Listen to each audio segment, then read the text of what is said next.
Howdy everyone, welcome to my first video on this channel. Today I'm just going to be doing the most relaxing form of fishing there is, just using a bobber and a worm, and we're going to try to catch some panfish, maybe some crappie, some bluegill. There's some perch in here too, so maybe we'll get some of those, and then I might throw in some bass fishing at the end. We'll see. It was a beautiful morning this morning, but now it looks like it's going to rain, so we're going to be fighting either fishing before it starts raining or before sundown, so we'll see what comes first. But a lot of times this kind of fishing is the way that people get into fishing. It's, like I said, super simple, and this is kind of what starts like the addiction for most people. First, I'm going to show you the rig I'm using and how to tie it, and then let's get fishing. All right, so here's the rig we're working with. Super simple rig, just a bobber and a hook.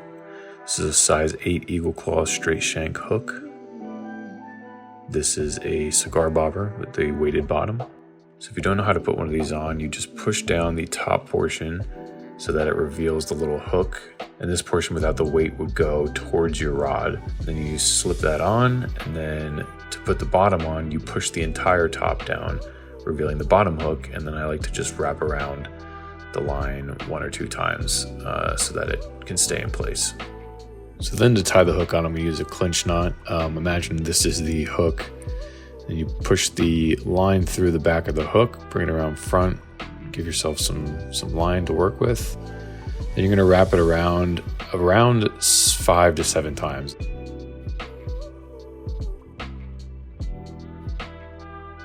And then you're going to take the tag end, push it through the loop that's at the bottom that you made.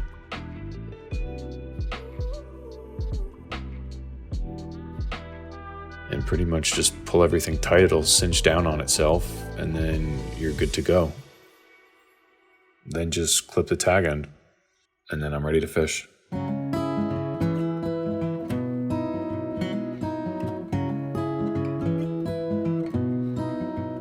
So for this, I'm using red worms. I like using these for smaller fish. They're a little easier to work with since they're smaller than night crawlers. And to put it on the hook, I'm just wrapping it around, pushing it through, kind of looping it around itself. So I know that this lake has a rocky bottom, so there's a lot of rocks for fish to hide in, but I'm casting towards this bridge because I get a lot of bites under here, usually because of the shadiness of it.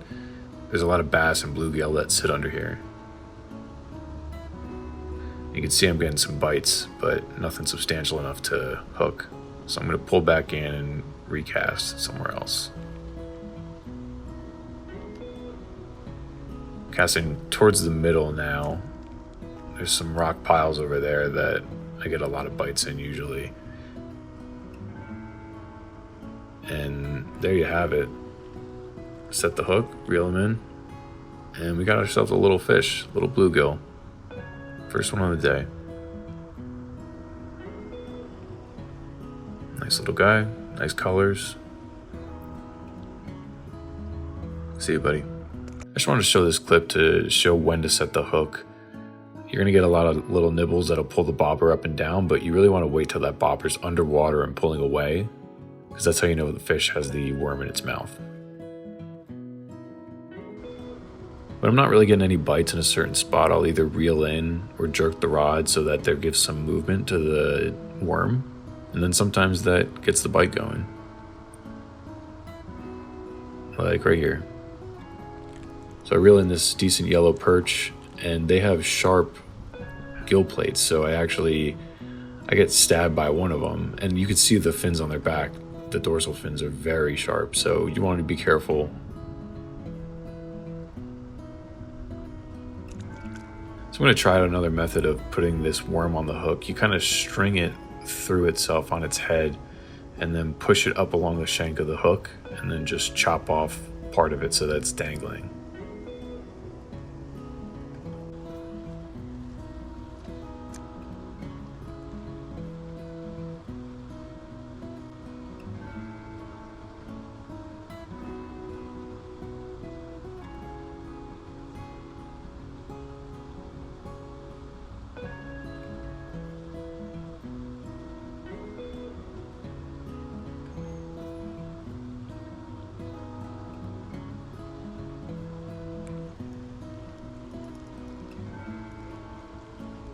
After a bit of waiting, I got another fish on. This one's super tiny, so the fight wasn't all that great, but still a fish. He actually swallowed this hook pretty good, so I'm gonna have to do a little fish surgery on him.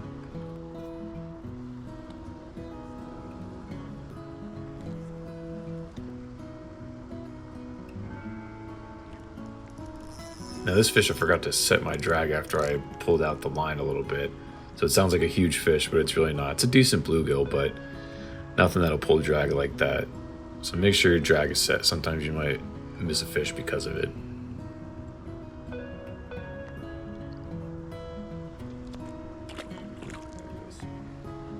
Casting around a little more.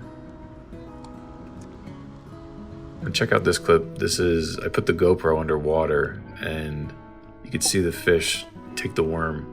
Thought it was pretty cool. That was pretty much right out in front of my feet.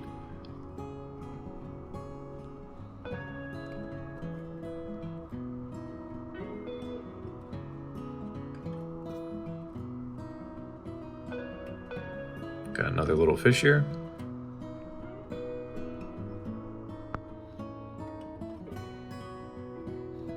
I feel like they keep getting smaller as the day goes on, but a fish is a fish. Yeah, see, I'm trying to avoid those dorsal fin spikes there. Don't want to get stabbed.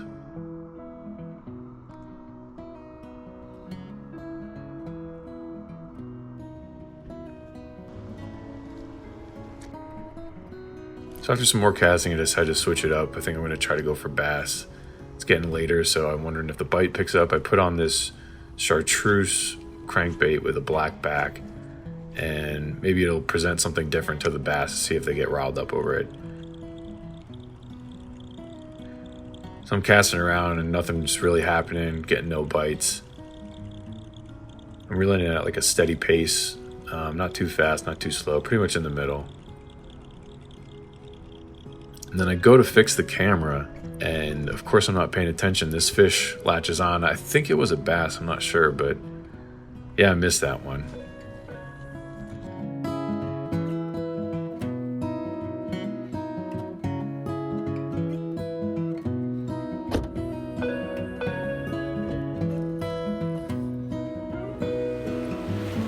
So I'm back home now, and I wouldn't call it the most successful fishing trip, but you know, we caught something, which is, you know, what counts, and got to get outside. It turned out to be a beautiful day. It didn't rain.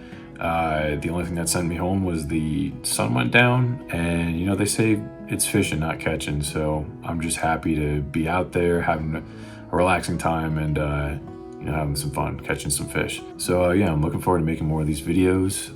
Thanks for tuning in, and hope to catch you next time.